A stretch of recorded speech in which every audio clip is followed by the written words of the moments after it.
I'm Olivia Bailey with your sports interview today. Today on set we have Coach Dan Clotfelter, the new women's volleyball coach. Thank you, Dan, for being on the set. Thanks for having me. So in preparing for this job, how did you find Emory and Henry? How did you start your volleyball career here?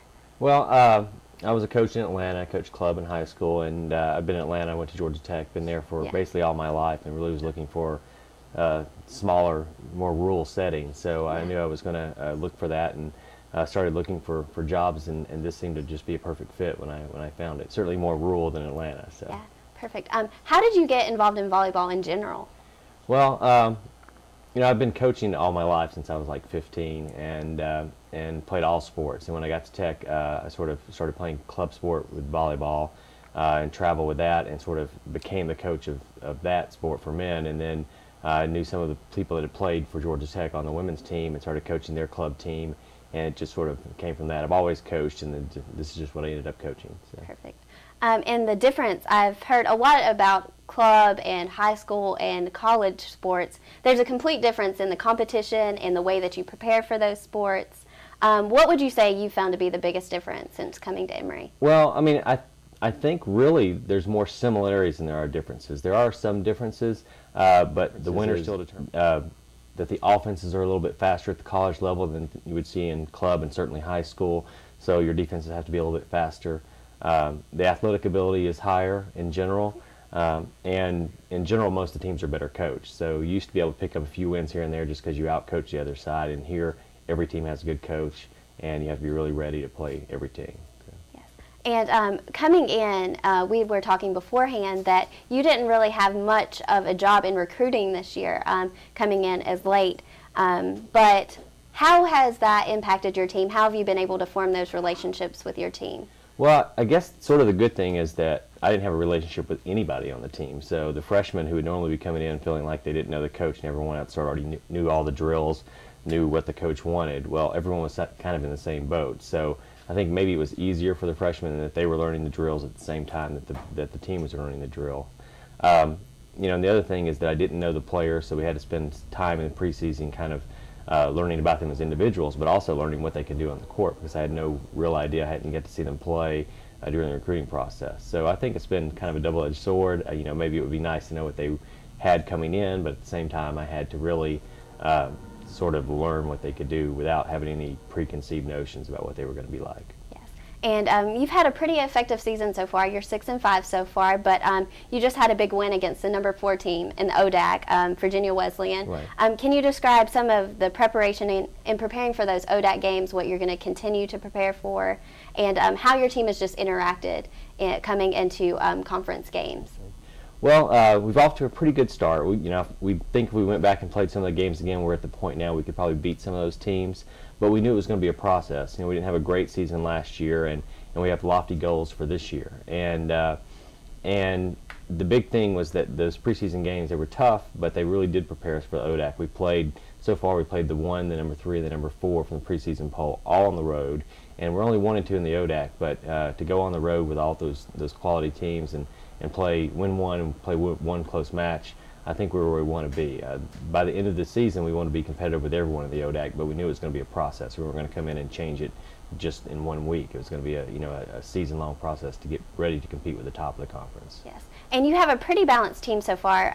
You have 2 seniors and 4 juniors, and then you've got a lot of underclassmen coming in, just learning this college volleyball process. How has that influenced the team? Have the older members of the team stepped up and helped with those? Because when I was watching the game, I know you have a deep bench. You got almost a full rotation in, your whole entire team in those 3 matches that I watched. So how has that been in the transformation of the team as well? Well, I mean, the upperclassmen are very important. On the court, in the classroom, I don't know how many times the freshmen we've met about academics have talked about the upperclassmen, talking about classes. So that's a huge role that they play. On the court, in our closer matches, we probably played a shorter bench. We played less players, but we need to train for the future. And the fact that we do have a lot of young players on this team, we try to give them every opportunity in practice, and then when we get a chance in the game, to get them in the court. So The best thing is that we have a bigger squad than last year. We have 16 players, and because all of them can play, it makes practice much better. When you can have practice against people that are as good as you, you're going to get better. That's really tough to do if you don't have good players that are on the bench. So. And you've had a lot of players step up. Can you tell us about some of your impact players that you've seen this season? It's really weird. We have sort of different impact players every game, and certain days the middles, Kimmy Caudell and Nicole Tesh are the ones that kind of dominate the game, and sometimes the outsides, Morgan Grant and Jamie Cochran, they sort of control the game.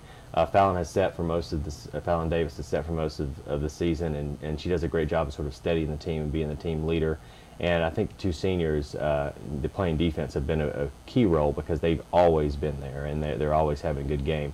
And when you have a good defense, you're in every game. And so it's kind of been whoever steps up that game and whatever the best matchup is. And part of the thing I like about this team is that they've been able to adapt their game plan based on who they're playing. They don't just go out and have a single game single game plan. If they have a better matchup on the outside, we're going to attack the outside. Or if the other team has a great middle, we're going to stop that middle and make them beat them with their second best option. And that's a really fun team to coach because it doesn't mean the best team in the first game is going to win the match. We've won several matches where we lost the first game and came back and won the match. And that's because they're willing to make changes throughout the match. And being a student athlete here at Emory and Henry, I know that there's a lot of tradition in every sport, and each sport has different traditions. Have you came in and found any Emory and Henry volleyball traditions that have been surprising to you or have evolved the team? I don't know traditions in the traditional sense, but I know that karaoke was a big thing for them on the trip this weekend to Virginia Wesleyan and Randolph-Macon, and things like that where they pass it down from class to class, and so I think the traditions are important within a team because it does kind of make the young players feel like they're part of the team when they have to get up and sing karaoke, and they try to get the coach to do it, but he didn't want any part of it. So. We don't have any sort of big traditions that you would publish, but it's more internal things that we do as a team. So. Okay, and what are some of your goals just here, getting towards the middle and the end of the season? What do you expect out of this volleyball team? Well, we didn't talk at the beginning of the season about a ton of goals. We talked about some academic goals, and the biggest thing is that our goal for the season was to be in the championship game of the ODAC, to have a chance to qualify to go to the NCAA tournament. And it's a very lofty goal when you consider where we started from last year and where we were picked to finish. We know that it's still something we have to work to accomplish, but we know that we went and we played 1, 3, and 4 and played 2 really tight matches and won one of them, and we think that by the end of the year we can get there. But the big thing is that we have to be good in practice every week, every practice. We have to get better every week if we're going to be good enough by the end of the year, and we're not anywhere close to that now, but we know we have 6 weeks to when it really matters. Well, thank you, Dan, for being on the set. We wish you well in your volleyball excursions here with this new team, and we hope to see them progress over the course of the season. All right, thanks a lot. Thank you. This has been Olivia Bailey with your sports interview. Now we'll throw to Cole Conley for the sports update.